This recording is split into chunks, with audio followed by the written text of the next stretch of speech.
I want to start off by thanking you and the ranking member for supporting my call for hearings, because all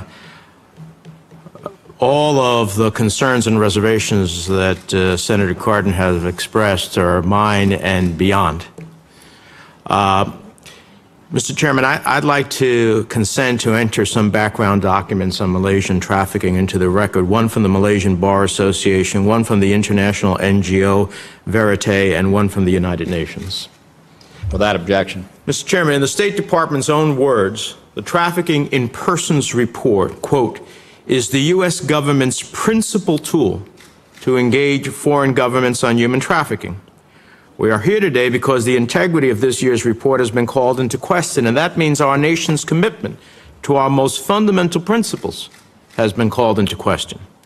Secretary Kerry himself, in his introduction to this year's report, tells us that, quote, justice is not just a matter of having the right laws on the books.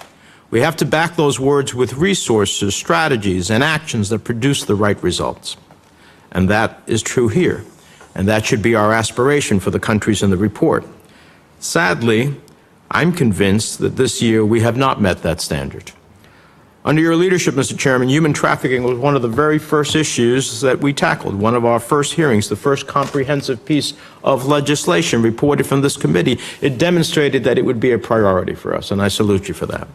Subsequent hearings in the House and legislation on modern slavery led by Senator Cardin in April kept the issue at the top of our concerns. On the same day that legislation passed the Senate 99-0, the Finance Committee added my amendment to prohibit fast-track treatment for the worst human traffickers, those countries that the TIP report ranks as Tier 3. That provision is now law, signed by President Obama as part of the Trade Promotion Authority. There can be no doubt that our fight against modern-day slavery is a bipartisan, bicameral commitment to put our principles in actions. But several months ago, we began to hear reports, both in the press and from sources close to this process, that this year's TIP report was under exceptional pressure to shape the rankings to meet political demands, not the facts on the ground. And I'm sorry to say that the rankings in this year's report held up against the hard facts about human trafficking and compared to the conclusions from the most respected and authoritative sources appears in many instances to be the result of external pressure, not the independence and integrity we expected when we created this process. So, Mr. Chairman, I'll ask that the rest of my statement be included in the record, and I look forward to the opportunity to ask questions.